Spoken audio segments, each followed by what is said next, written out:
اور اب میں آپ کو کچھ مختلف حدیثوں کا یوں سمجھیے کہ مجموعہ کہہ لیں، عطر کہہ لیں، اس کا خلاصہ کہہ لیں، میں پیش کرنے جا رہا ہوں کہ درود پاک پڑھنے والے کو کیا کیا ملتا ہے۔ علماء بیٹھے ہیں، تقریباً ہر ہی میرے جملے کے پیچھے کوئی حدیث یا کوئی روایت ہوگی، تو آپ کو اندازہ ہو جائے گا کہ یہ کیسا کمال کا وظیفہ ہے۔ میں جو کہتا جاؤں دل خوش ہو تو سبحان اللہ کہتے جائیے گا۔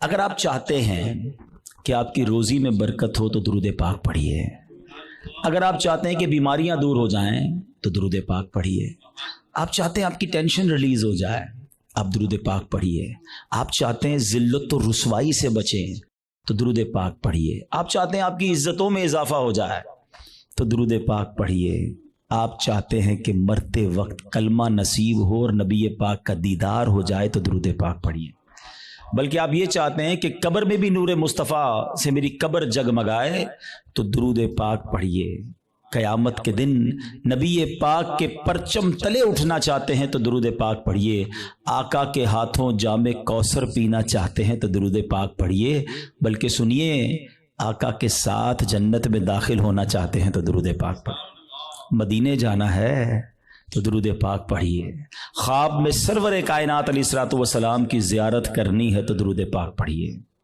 مجھے بتائیے کچھ اور بچ گیا ہے زندگی میں؟ اور کچھ چاہیے ہیں؟ اور کیا چاہیے ہمیں؟ روزی میں برکت ہو، ذلت و رسوائی سے بچوں، بیماریاں اتر جائیں، ٹینشن ریلیز ہو، اللہ عزتوں میں اضافہ کرے، کلمے والی موت ملے، آقا کا دیدار ہو اور جنت میں بھی نبی پاک ساتھ لے جائیں، جب تک زندہ رہوں مدینے جاتا رہوں۔ اس کے علاوہ تو بچتا ہی کوئی نہیں ہے نا مسلمان کے لیے۔ اب ماشاءاللہ علماء بیٹھے ہیں، آپ ان سے پوچھیں کہ یہ ساری فضیلتیں ہیں احادیث میں اور روایات میں درود پاک پڑھنے والے کے لیے موجود ہیں، پھر بھی ہم درود پاک نہیں پڑھتے، پھر بھی ہم اس کو اپنا وظیفہ نہیں بناتے۔ اگر درود پاک کو ہم اپنا، اس کو کہتے ہیں نا کہ چابی ہے، یہ اٹ از اے کی آف سکسیس، کامیابی کی چابی ہے، ہر پرابلم دور کرنے کی چابی ہے، تو پلیز درود پاک کو حرز جہاں بنائیے، چلتے پھرتے اٹھتے بیٹھتے جتنا ہو سکے درود پاک پڑھتے رہا کریں۔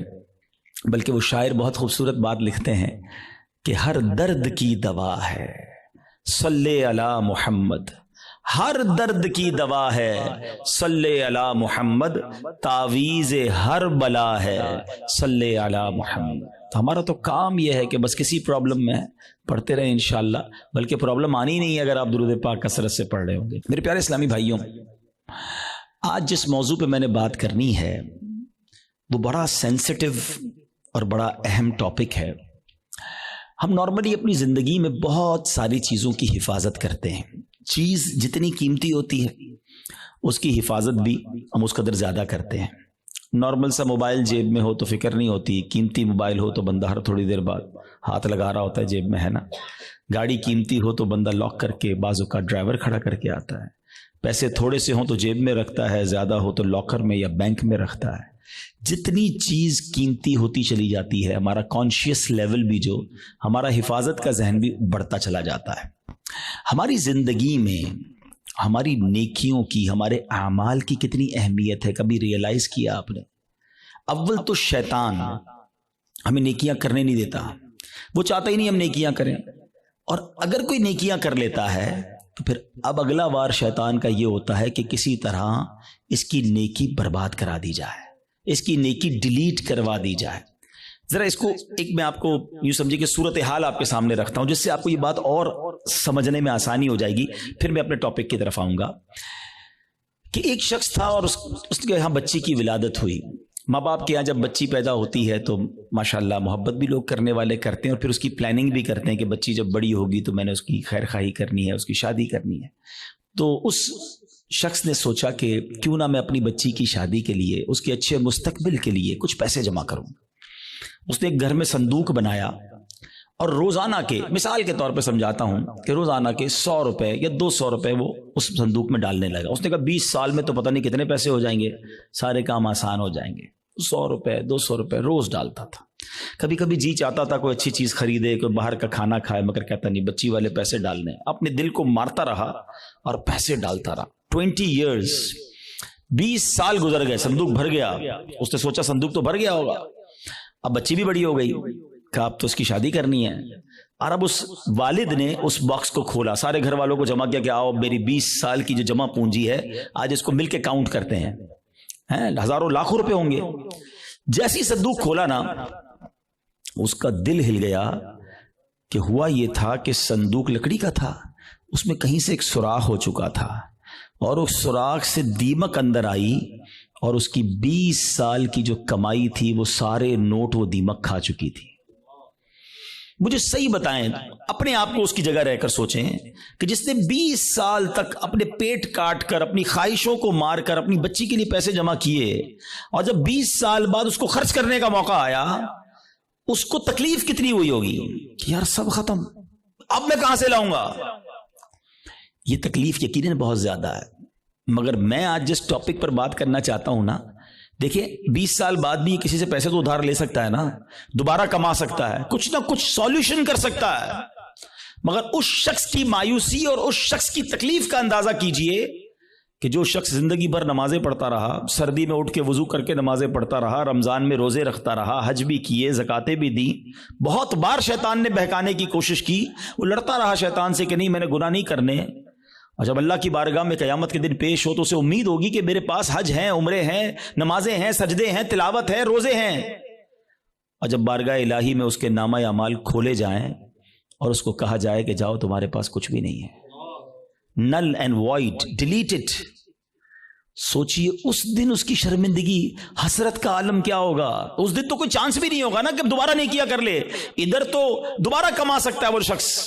مگر قیامت کے دن, today is the time of action. مولا علی فرماتے نا یہ وقت زندگی میں عمل کر سکتے ہو, قیامت کا دن عمل کا نہیں, جزا کا دن ہوگا, فیصلے کا دن ہوگا. تو اس دن تو آپ کو صرف فیصلہ ہی ہونا ہے. تو اب پہلے ریئلائز کر لیجئے کہ یہ کتنا بڑا معاملہ ہے کہ اگر میرے اعمال ہی برباد ہو گئے. اب ہو سکتا ہے کسی کے ذہن میں سوال آئے کہ جناب یہ کون سی بات کر رہے ہیں کہ اعمال کیسے برباد ہو سکتے ہیں, نمازیں پڑھی ہیں, روزے رکھے ہیں, کوشش کر کے یہ اعمال کی. آج کے دور میں نیکی کرنا بھی آسان نہیں ہے, یہی تو میں سمجھانا چاہتا ہوں آج کے بیان میں کہ آج کے دور میں واقعی نیکی کرنا اتنا آسان نہیں ہے. لیکن آپ اتنی مشکل سے نیکی کر بھی رہے ہیں, مگر اس کو سنبھال رہے ہیں کہ نہیں, اس کی حفاظت کر رہے ہیں کہ نہیں, اس کے بارے میں فکر مند ہے کہ نہیں. آپ کو پتا ہے کہ چور کیسے چوری کر کے جا سکتا ہے آپ کی نیکیوں کو.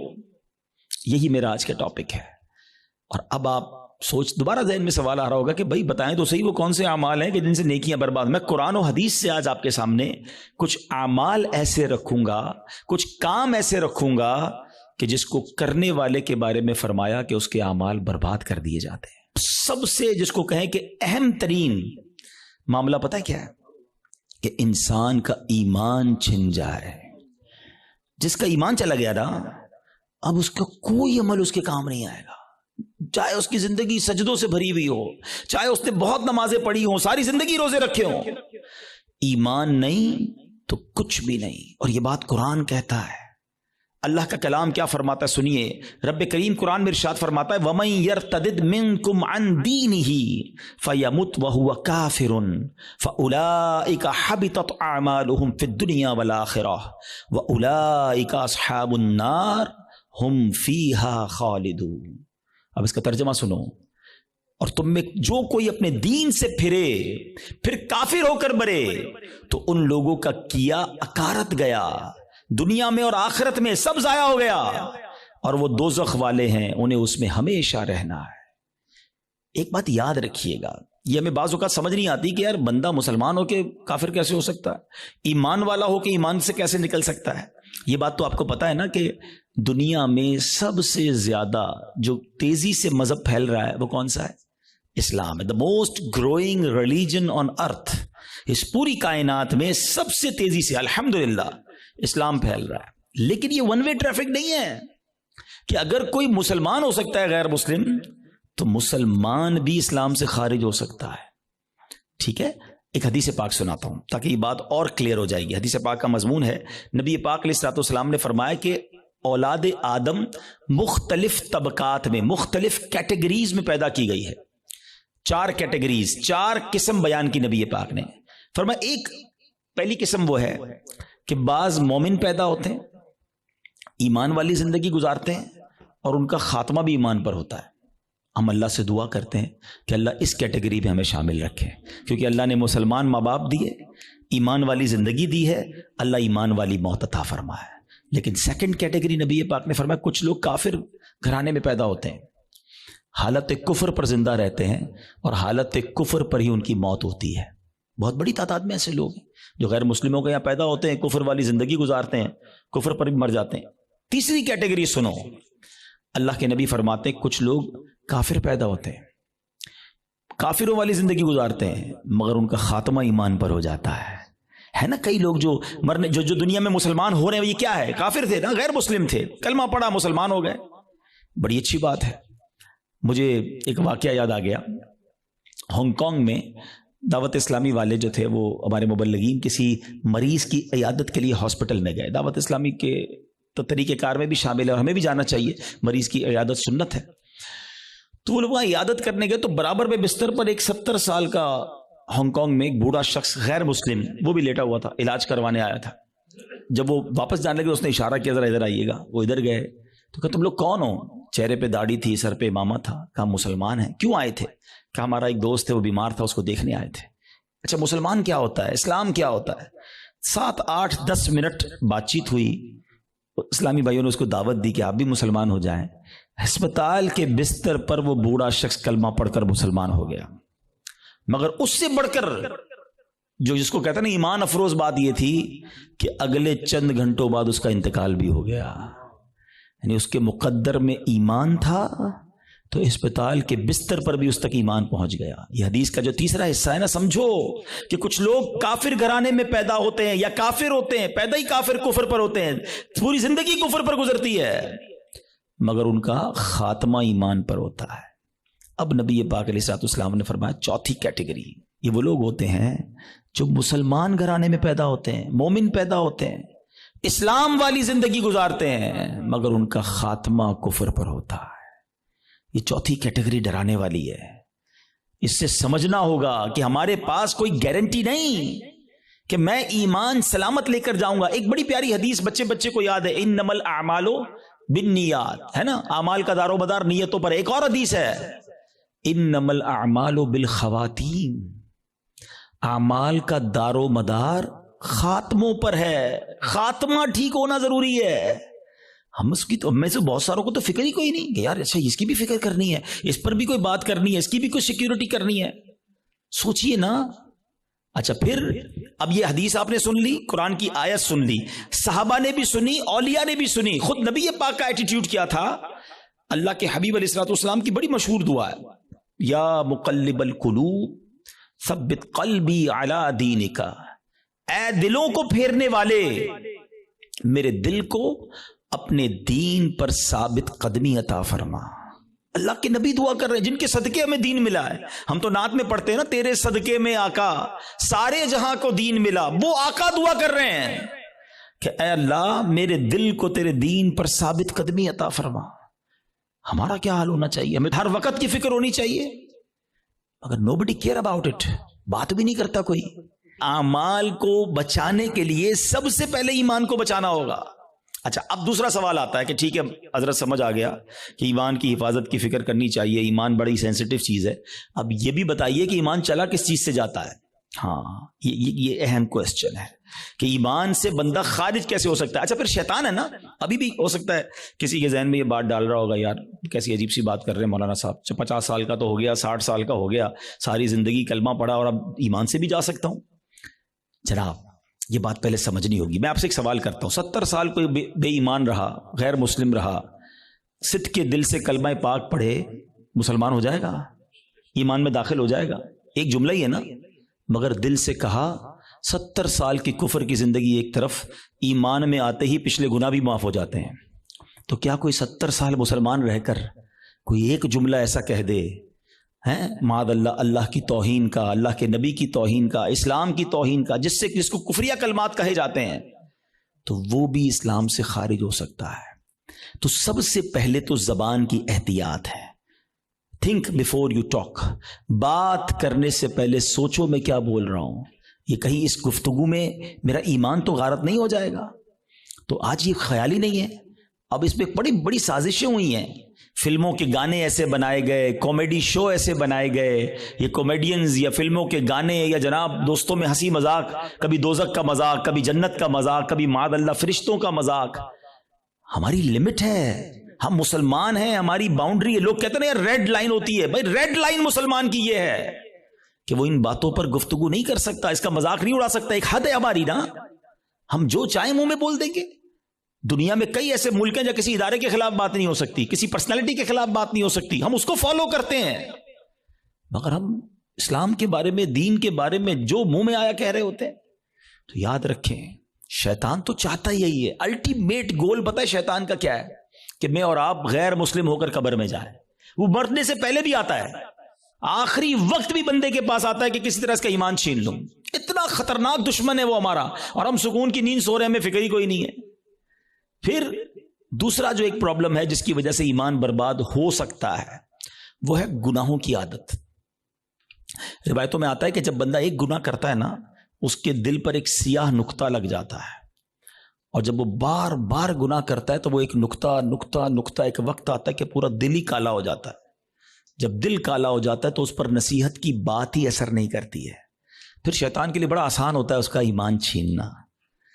میں آخری بات اس موضوع پہ کر لوں تاکہ اگلے عمل کی طرف جاؤں، ورنہ یہی ایک ٹاپک ایسا ہے کہ میں پورا بیان اس پر کروں، اور کرنے چاہیے ایسے بیانات کہ ایمان کی حفاظت کی فکر بہت ضروری ہے.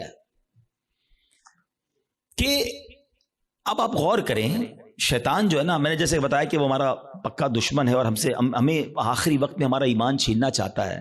اب ایک شخص ہے جو روزانہ شیطان سے ہار جاتا ہے. شیطان صبح اٹھنے لگتا ہے، شیطان کہتا ہے نہیں فجر نہیں پڑھنی، سو جا. رضائی اوڑی اور سو گیا. صبح ہوئی نہیں اور شیطان جیت گیا. فائٹ ہوئی، شیطان جیت گیا. دوپہر ہوئی، ظہر نہیں پڑھنے دی، شیطان جیت گیا.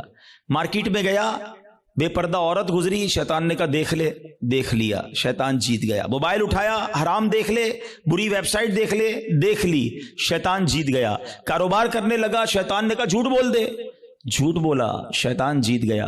دھوکہ دے دے، دھوکہ دیا، شیطان جیت گیا. سود کما لے، سود کا کام کیا، شیطان جیت گیا. جس سے روز شیطان جیت رہا ہے، مرنے سے پہلے والی جو فائٹ ہوگی ادھر بھی تو شیطان آئے گا نا اس کو سمجھانے کے لیے کہ ایمان درست نہیں ہے، مسلمان درست نہیں ہے، اللہ کا کلمہ مت پڑھ. جو روز شیطان کی مان رہا ہے، کہیں مرنے سے پہلے بھی مان گیا تو اس کا کیا بنے گا؟ تو روز شیطان کی ماننے والے کے بارے میں یہ ڈر ہے کہ مرنے سے پہلے اس کا ایمان چھین لیا جائے گا. اور جو روز شیطان کو ہرا رہا ہے، سردی کے دن ہے، جی چاہتا ہے نہ اٹھوں، شیطان کہتا ہے سو جا، کہتا نہیں میں رحمان کا بندہ ہوں، شیطان کا بندہ نہیں. وہ فجر ادا کرتا ہے، شیطان کو ہراتا ہے. شیطان کہتا ہے حرام دیکھ، وہ نہیں دیکھتا، شیطان کو ہراتا ہے. شیطان کہتا ہے حرام کما، بڑے پیسے اس کام میں، وہ کہتا ہے نہیں حرام مجھے نہیں چاہیے. شیطان کو ہراتا ہے، بے پردگی سے اسے بچاتا ہے. وہ لڑتا ہے شیطان سے روزانہ. یہ فائٹ ساری زندگی رہے گی، یاد رکھو. اور جو روز شیطان سے لڑ رہا ہے نا، انشاءاللہ جب مرتے وقت شیطان اس کا ایمان چھیننے آئے گا نا، وہ ادھر بھی شیطان کی نہیں مانے گا، کلمہ پڑھ کر قبر میں چلا جائے گا. ہم بھول جاتے ہیں، وہ نہیں بھولتا. ہم سوتے ہیں، وہ نہیں سوتا. وہ جاگ رہا ہے، وہ ہم پر حملے کر رہا ہے، باریک حملے کرتا ہے. تو پہلی بات آج سمجھ جاؤ کہ ایمان سلامت لے کر قبر میں جانا یہ ہمارا الٹیمیٹ ٹارگٹ ہونا چاہیے ایٹ اینی کاسٹ. اگر ایمان میرے ہاتھ میں نہیں رہا تو میں تو گیا نا. تو ہمیں اس کی فکر بھی کرنی ہے، اس کے لیے دعائیں بھی کرنی ہیں. ہماری نمازوں میں، ہماری دعاؤں میں یہ شامل ہونا چاہیے. آپ بزرگوں کی دعائیں تو پڑھیں نا، نبی پاک کی دعائیں پڑھیں. ایمان کی سلامتی کا وہاں آپ کو ذکر ملے گا، ایمان کی حفاظت کا ذکر ملے گا. ہماری دعا کیا ہے؟ یا اللہ کاروبار میں برکت دے دے، صحت میں برکت دے دے، بڑا بنگلہ مل جائے، نوکری مل جائے. میں نہیں کہتا اللہ سے مت مانگو، اللہ کے سوا کس سے مانگیں گے؟ مگر آخرت بھی تو مانگو نا. قرآنی دعاؤں کو پڑھیں، اللہم ربنا آتنا فی الدنیا حسنہ، مگر فوراً کیا ہے؟ وفی الآخرۃ حسنہ. پھر آگے وقنا عذاب النار، اب میں عذاب جہنم سے بھی بچا. تو اللہ کرے کہ ہم اپنے ایمان کی حفاظت کی فکر کرنے والے بن جائیں. ایک اور عمل، اللہ اکبر، وہ اتنا عام ہو گیا ہے کہ جس کی وجہ سے بھی اعمال برباد ہوتے ہیں. اور وہ عمل کیا ہے؟ حدیث پاک سناتا ہوں. اللہ کے حبیب علیہ الصلوۃ والسلام فرماتے ہیں، اور وہ عمل یہ ہے کہ بندہ کسی سے حسد کرے. اچھا، حسد نیکیوں کے ساتھ پتہ کیا کرتا ہے؟ نبی پاک فرماتے ہیں ایاکم والحسد فَإِنَّ الْحَسَدَ يَأْكُلُ الْحَسَنَاتِ كَمَا تَأْكُلُ النَّارُ الْحَطَبَ. اللہ کے حبیب فرماتے ہیں حسد سے بچو، وہ نیکیوں کو اس طرح کھا جاتا ہے جیسے آگ خشک لکڑی کو کھا جاتی ہے. اب میں مثال دیتا ہوں. آپ نے لکڑی جلائی اور آگ جلائی اس پر، تھوڑی دیر بعد لکڑی کا کیا حال ہوگا؟ ختم نا، خاک ہو جائے گی. یہ پتہ کیا کرتے ہیں جو حسد کرنے والے ہوتے؟ سارا دن نمازیں پڑھی، روزے رکھے، صدقے کیے، رات آئی آگ لگائی اور سارے اعمال برباد کر دیے. یہ نیکیوں کو برباد کرنے والا کام ہے. اور حسد، اللہ اکبر، آج اتنا عام ہو چکا ہے، ہر دوسرے آدمی کو دوسرے سے حسد ہے، بلکہ بھائی کو بھائی سے حسد، بہن کو بہن سے حسد ہو گیا ہے. نبی پاک علیہ الصلوۃ والسلام فرماتے ہیں حسد سے بچو، کیونکہ حسد ایمان کو مونڈ دینے والا کام ہے. ایک اور حدیث پاک میں آتا ہے حسد ایمان کو ایسے برباد کرتا ہے، حدیث پاک کا مضمون ہے جیسے سرکہ ایلوا شہد کو برباد کر دیتا ہے. اب سرکے کو شہد میں ڈالے، شہد کا کیا حال ہوگا؟ فرمایا یہ ایمان برباد کرنے والی بیماری ہے. مگر آج کوئی کسی کو خوشحال دیکھنے کے لیے تیار ہی نہیں ہے. اچھا بعض اوقات پتہ کیا ہوتا ہے جب اس طرح کے بیان ہوتے ہیں، میں نے کہا نا یہ لڑائی جاری رہے گی، اس بیان کے دوران بھی شیطان ساتھ چل رہا ہوگا. کسی کے ذہن میں سوال کر رہا ہوگا یار مولانا صاحب بات تو ٹھیک کر رہے ہیں مگر میں تو حسد نہیں کرتا. وہ آپ کو یہ سمجھے کلیریفائی کر رہا ہے کہ بات ٹھیک ہے مگر میں تو حسد نہیں کرتا. نہیں، ایسے نہیں شیطان کو حملہ کرنے دیں گے، آج مقابلہ کریں گے انشاءاللہ. ٹھیک ہے، اب میں آپ کو کچھ سمٹمز بتاتا ہوں، کچھ نشانیاں بتاتا ہوں کہ جس کی وجہ سے آپ کو یہ ریئلائز ہوگا کہ میں حسد کرتا ہوں کہ نہیں کرتا. پہلے تو حسد کی تعریف کیا ہے یہ سمجھ لو. حسد کی تعریف یہ ہے، the definition of jealousy، کہ اگر کسی شخص کو کوئی نعمت ملے تو میرا دل یہ چاہے کہ یہ نعمت چھن کر مجھے مل جائے یا کم از کم اس کی برباد ہو جائے. یہ حسد ہے، یہ جہنم میں لے جانے والا کام ہے، حرام. حسد کی ایک جائز صورت بھی ہے، اس کو حسد نہیں کہتے، اس کو ہماری اردو زبان میں رشک کہتے ہیں، عربی میں غبطہ کہتے ہیں. وہ کیا ہے کہ جب کسی کو نعمت ملے تو بندہ کہے یا اللہ اس کو دیے مجھے بھی دے دے. اس پہ کوئی حرج نہیں ہے، یہ اچھی بات ہے، اس میں جائز ہے یہ. لیکن جو دوسری والی سائیڈ ہے وہ بہت زیادہ بڑھ گئی ہے. ٹھیک ہے، پہلے تعریف پتہ چل گئی، اب کچھ نشانیاں بتاتا ہوں، چیک کر لیتے ہیں. اگر ٹھیک ہے میرے اندر نہیں تو پھر صحیح ہے، پھر تو اللہ کا شکر ہے میرا دل صاف ہے. اگر گڑبڑ ہے تو پھر علاج بھی بتاؤں گا. اب پہلے تو لیبارٹری ٹیسٹ کر لیتے ہیں ایک دوسرے کا. چیک کیجئے آپ کی لائف میں کوئی ایسا ہے. اچھا یہ ایک اور پہلے بات بتا دوں، حسد جو ہے نا ہوتا ہی اس سے جس کو ہم جانتے ہیں، جس سے تعلق ہوتا ہے. جس سے تعلق نہیں اس سے حسد نہیں ہوتا. ہمیں فیصلہ آباد میں رہ کر برازیل کے کسی شخص سے حسد نہیں ہو سکتا، ہم جانتے ہی نہیں اس کو، پتہ نہیں کیا کر رہا ہے. حسد کس سے ہوگا؟ یا تو کسی دوست سے ہوگا، یا کسی رشتہ دار سے ہوگا، یا اپنی فیلڈ کے کسی بندے سے ہوگا. آپ کاروبار کرتے ہیں نا، کسی کاروباری اپنے کسی کاروباری سے ہو جائے گا، اپنے کسی رشتہ دار سے ہو جائے گا، اپنے کسی دوست سے، اپنے کسی قریب پڑوسی سے ہو سکتا ہے، جس کے ساتھ آپ کا انٹریکشن ہے نا، آپ اس سے حسد کر سکتے ہیں. اب چیک یہ کرنا ہے کہ میں کسی سے حسد کرتا ہوں کہ نہیں. ٹھیک ہے، میں نے آپ کو باؤنڈری بتا دی ہے. اب میرا لیبارٹری ٹیسٹ کہہ لیں، مدنی لیبارٹری ٹیسٹ کرتا ہوں. اب میں آپ کو 2-3 ایگزامپلز بتاتا ہوں. اپنے آپ سے خود ہی سوال کریں، مجھے جواب نہیں دینا، آپ نے اپنے آپ سے ہی سوال کرنا ہے. پہلا سوال، دنیا میں کوئی ایک بندہ ایسا ہے، یا عورت بھی ہو سکتی ہے، رشتہ دار بھی ہو سکتی ہے، کہ یار جب بھی اسے کوئی خوشی ملتی ہے نا، نعمت ملتی ہے، ترقی ملتی ہے، دولت ملتی ہے، شہرت ملتی ہے، تو مجھے پرابلم ہوتا ہے، مجھے مزہ نہیں آتا. پہلا سوال اپنے دل میں جواب رکھیے گا، مجھے بس بتائیے گا. دوسرا سوال، کوئی ایسا ہے کہ جب اس کی تعریف میرے سامنے ہوتی ہے تو مجھے ذرا بھی مزہ نہیں آتا. میں کہتا ہوں کوئی اور بات کرو نا یار، اس کا ذکر کیوں کر رہے ہو؟ ایسا ہوتا ہے نا کبھی کبھی ہمارے سامنے کسی کی تعریف کرتے ہیں، وہ بھائی نہیں یار ان کا کاروبار بہت آگے بڑھ گیا، یار وہ تو بڑے مشہور ہو گئے، ہاں ان کو تو بڑے لوگ عزت دیتے ہیں، یار اس کی بات چھوڑو، یار کوئی اور بات کرو. اگر کوئی ایسا ہے کہ اس کے بارے میں جب مجھ سے کوئی بات کرتا ہے اور یہاں پین فیل ہوتا ہے، میں بات بدلتا ہوں. دس از دا سیکنڈ کوسچن. ٹھیک ہے، یہ دوسرا ٹیسٹ ہے. اب تیسرا ٹیسٹ ہے، کوئی ایسا ہے کہ جب اس کا نقصان ہو جائے، بدنام ہو جائے، اس کا پیسہ برباد ہو جائے، معاذ اللہ اس کی فیکٹری میں آگ لگ جائے، اس کا گھر تباہ ہو جائے، یا اس کے گھرانے میں کوئی جھگڑا ہو جائے، اس کی فیملی تتر بتر ہو جائے، تو اندر ہی اندر خوشی ہوتی ہے، ہاں یار اب مزہ آیا، ہاں میں تو چاہتا یہی تھا یہ برباد ہو جائے. These are the 3 symptoms. یہ 3 سوال ہیں آپ سے، جواب مجھے کوئی نہ دے، اپنے دل سے پوچھو. اگر کسی کے بارے میں ان تینوں میں سے کوئی ایک بھی کیفیت ہے نا، تو پھر حسد اور کس کو کہتے ہیں؟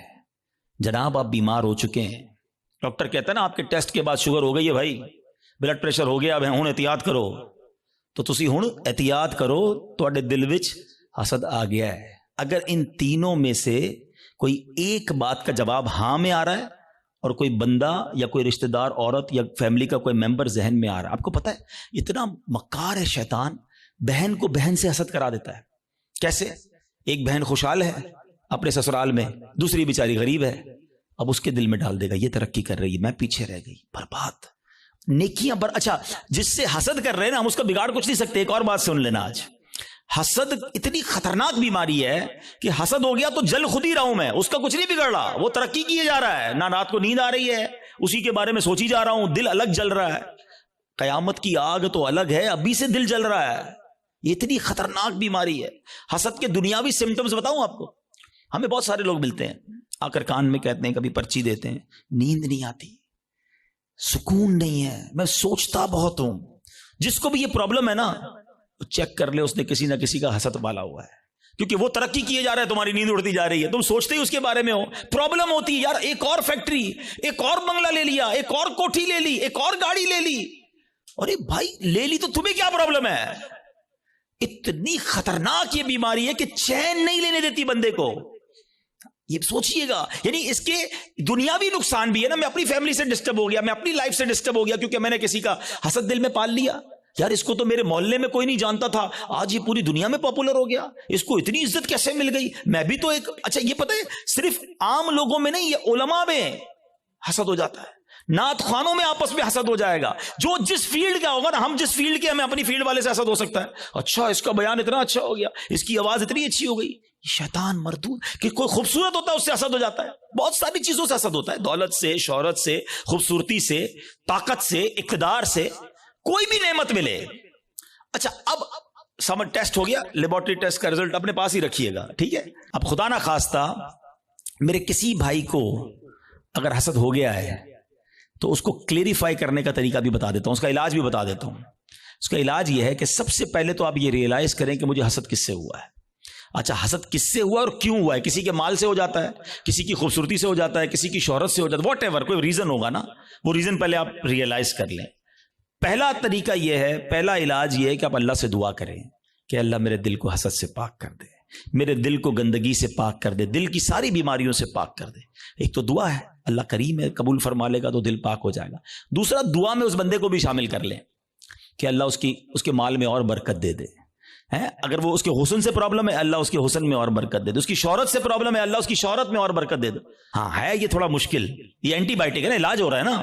اب آپ جب کسی کے لیے دعا کریں گے نا کہ یا اللہ اس کے مال میں اور برکت دے دے, اور تھوڑے دنوں بعد آپ کو کوئی بندہ آ کے بتائے گا یار اس کی ایک اور فیکٹری لگ گئی, تو آپ کہیں گے میں بھی تو دعا کرتا تھا لگنی تھی فیکٹری. تیسرا طریقہ ایک اور ہے حسد سے نکلنے کا, کہ جس سے حسد ہوا ہے نا اس کو تحفہ دے.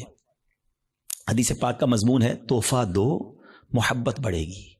ہاں لیکن یہ بتا کے مت دینا کہ بھائی تیرے سے حسد ہو گیا تھا تحفہ لے کر آئے ہوں, مولانا صاحب نے کہا تھا, اور گل خراب ہو جائے گی. تو بتانا نہیں اس کو, ہاں بتانا چلے اس کو.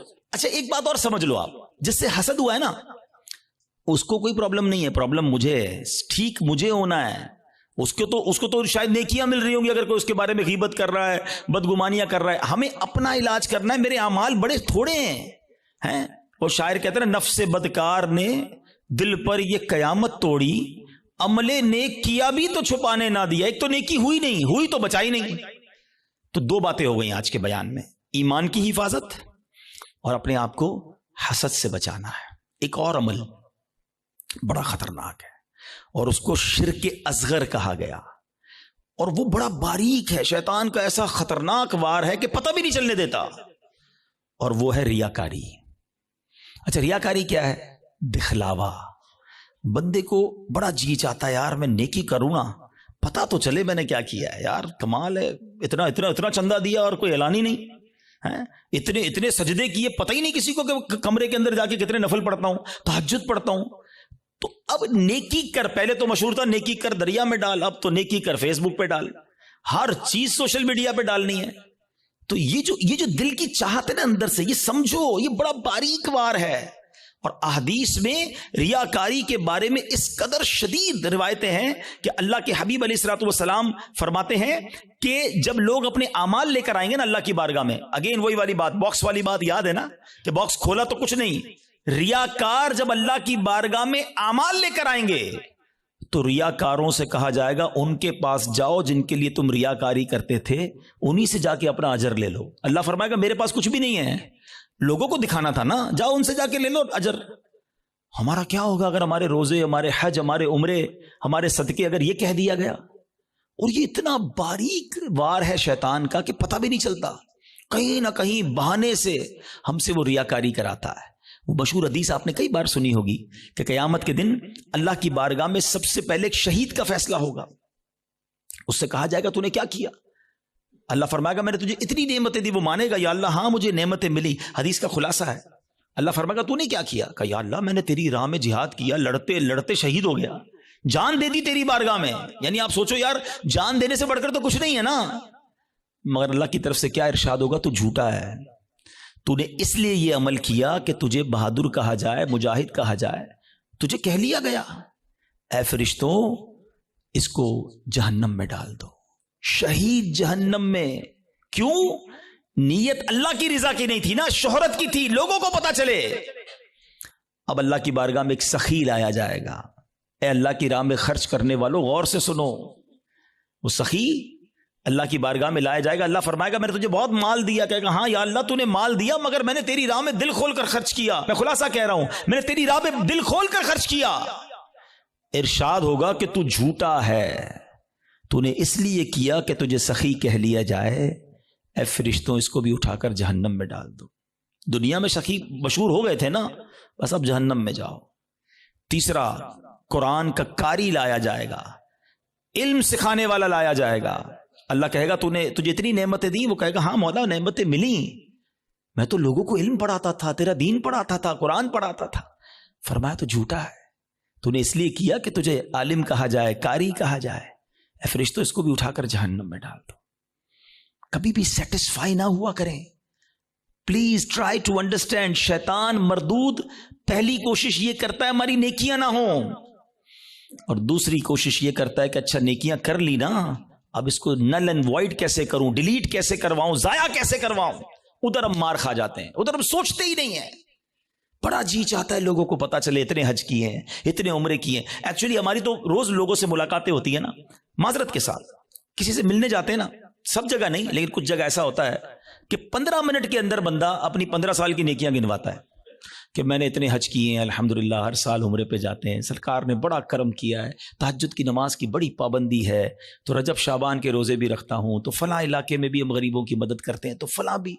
بندہ کہے بھائی صاحب کس نے پوچھا تھا یہ سب آپ سے؟ ہم نے تو طبیعت پوچھی تھی آپ کی، آپ نے طبیعت کے جواب میں پوری لسٹ نکال کے دے دی۔ اچھا اب ذرا میں چوٹ کرنے کے لیے کہہ رہا ہوں کہ جو بندہ 15 سال پرانا حج یاد رکھے ہوئے ہے، اس کو آج صبح جو جھوٹ بولا ہے وہ یاد ہے؟ تھوڑی دیر پہلے موبائل اٹھا کر حرام دیکھا وہ یاد ہے؟ آدھے گھنٹے پہلے غیبت کی تھی وہ یاد ہے؟ آج دن میں کئی گناہ ہوئے وہ یاد نہیں، اور 20 سال 25 سال پرانی نیکی یاد ہے جو بار بار لوگوں کو بتائی جا رہا ہوں۔ پوچھے یہ کیوں؟ دیکھیں مجھے بتانے سے مجھے تو کوئی نقصان نہیں ہوا، آپ کا کہیں لاس تو نہیں ہو گیا۔ انما الاعمال بالنیات، اللہ کی بارگاہ میں ہماری نیتیں کیا ہیں؟ ہم سوچیں۔ تہجد تو اکیلے میں پڑھتا ہے نا بندہ، لیکن کبھی ہم نے پڑھ لی تہجد، اب پیٹ میں درد ہو رہا ہے، سامنے والے کو کیسے بتاؤں کہ تہجد پڑھی ہے؟ بس یار آج بہت تھکا ہوا ہوں۔ خیریت کیوں تھکے ہیں حاجی صاحب؟ تو الحمدللہ تہجد میں اٹھ جاتا ہوں نا۔ اچھا آپ تہجد بھی پڑھتے ہیں؟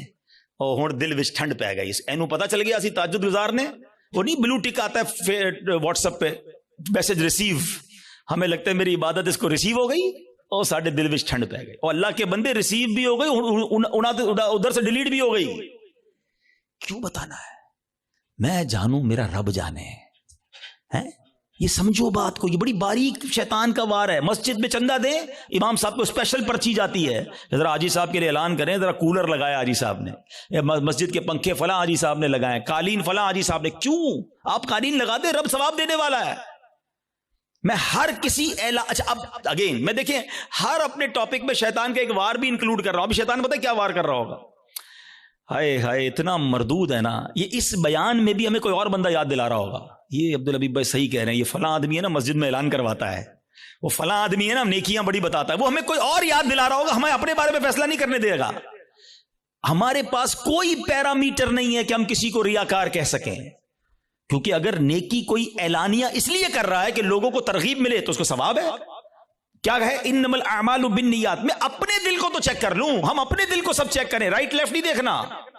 کہ میں جب اعلان کرنے کی سوچتا ہوں, میں جب واٹس ایپ یا فیس بک پہ لگاتا ہوں, میں جب دوستوں کو بتاتا ہوں قرآن اتنا پڑھا, تلاوت اتنی کی, بس یار آج آفس پہ غریب بندہ آیا تھا بڑا پریشان تھا, میں نے تو یار اس کو فوراً 25,000 روپے دے دیے, یہ کس لیے کہا؟ اگر اچھی نیت ہے تو ٹھیک ہے, ورنہ ہم جانتے ہیں کہ سامنے والا کا اچھا ماشاءاللہ یار اللہ آپ کو سلامت رکھے. پلیز شیطان کے وار کو سمجھو. میں نے آپ کے سامنے حدیث رکھی ہے کہ شہید جہنم میں جائے گا, وہ شہید جو جہاد کر رہا ہے مگر دکھاوے کے لیے کر رہا ہے, وہ سخی جہنم میں جائے گا جو کروڑوں لاکھوں روپے خرچ کر رہا ہے مگر دکھاوے کے ساتھ کر رہا ہے اللہ کے لیے. ایک چپتا ہوا سوال کر کے اگلے ٹاپک کی طرف جاتا ہوں. اپنے آپ سے میں بھی سوال کرتا ہوں, میں خود اپنے آپ سے بھی سوال کرتا ہوں, میرے اور آپ کے پاس ایسی کتنی نیکیاں ہیں جو فقط میں جانوں اور میرا رب جانے؟ کبھی اکیلے میں سوال کرنا اپنے آپ سے کہ کسی کو نہیں پتا, دنیا میں کسی کو نہیں پتا, بس میں جانوں میرا رب جانے. ثواب تو اس سے ہی لینا ہے نا, جنت میں تو اسی نے مجھے داخل کرنا ہے اپنے کرم سے, میں کیوں دنیا والوں کو بتاؤں؟ اچھا پھر اخلاص, ریاکاری کے اگینسٹ کیا ہے اخلاص. اخلاص کی تعریف پتہ ہے کیا ہے؟ آئے ہائے ہائے, علماء بھی کمال کرتے ہیں, ایک جملے میں گلی مکا دیتے ہیں, کہتے ہیں اخلاص کی تعریف یہ ہے جس طرح تم اپنے گناہوں کو چھپاتے ہو نا, اس طرح اپنی نیکیوں کو چھپاؤ. ہم میں سے کوئی چاہتا ہے میری خطائیں پتہ چلیں کہ میں نے کل کیا گناہ کیا, پرسوں کیا کیا؟ نہیں نہیں نہیں, کسی کو میری خطا نہیں پتہ چلنی چاہیے, ہم چھپاتے ہیں, مگر نیکیاں سب کو پتہ چلنی چاہیے. سمجھو اس وار کو شیطان کے. تیسرا عمل میں نے بتا دیا آپ کو, ریاکاری. چوتھا عمل جو اس سے ملتا جلتا ہی ہے, وہ بھی اعمال برباد کرنے والا عمل ہے, اور وہ ہے خود پسندی.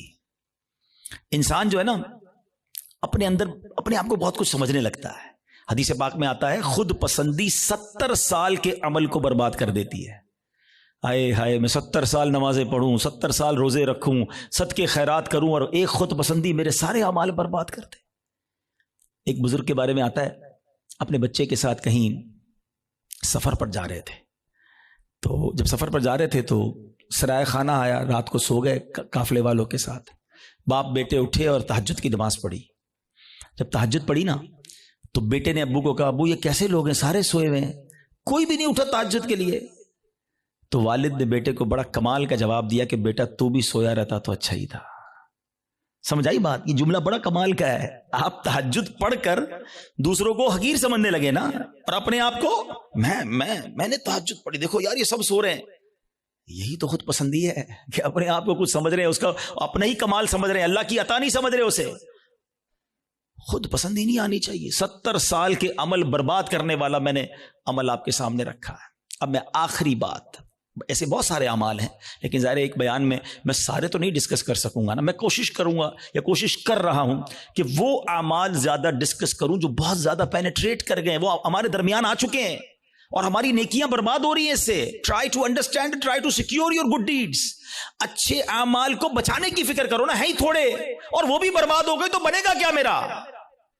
اور اب وہ کیا ہے؟ وہ قرآن کہتا ہے, وہ کیا ہے؟ قرآن کہتا ہے یا ایھا الذین آمنوا لا تبطلوا صدقاتکم بالمن والاذی.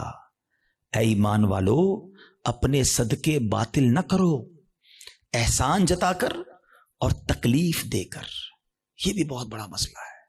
اول تو کسی کے ساتھ بھلائی کرنی نہیں ہے, اور بھلائی کر لی اب ساری زندگی اسے احسان جتانا ہے. یاد ہے نا میں نے نوکری دلائی تھی, بھول تو نہیں گیا؟ چپل پہن کر آیا تھا میرے پاس, اب گاڑی والا ہو گیا, بھول تو نہیں گیا میرا احسان؟ تیری بہن کی شادی تھی, میں نے اس کا جہیز دلوایا تھا, بڑا آدمی ہو گیا لیکن یاد ہے نا میں نے تیرے کو لون دلوایا تھا. توبہ توبہ توبہ. سوچو کبھی زندگی میں احسان جتانے والے مت بننا. میری اور آپ کی اوقات کیا ہے؟ اگر میں نے کسی کے ساتھ بھلا کیا, میں نے اللہ کی راہ میں خرچ کیا تو یہ رب نے دیا نا. میں خدا کی قسم کئی بار یہ بیانات میں جملہ کہا ہے, کہ یار جب بھی اللہ کی راہ میں دو نا، کسی غریب کی مدد کرو، کسی صدقے کی جگہ پر دو، مسجد میں دو، واٹ ایور، اللہ کی راہ میں خرچ کر کے اللہ کی بارگاہ میں ایک سجدہ بھی کیا کرو. اللہ تیری مہربانی، تو نے دینے والا بنایا، مجھے مانگنے والا نہیں بنایا ہے.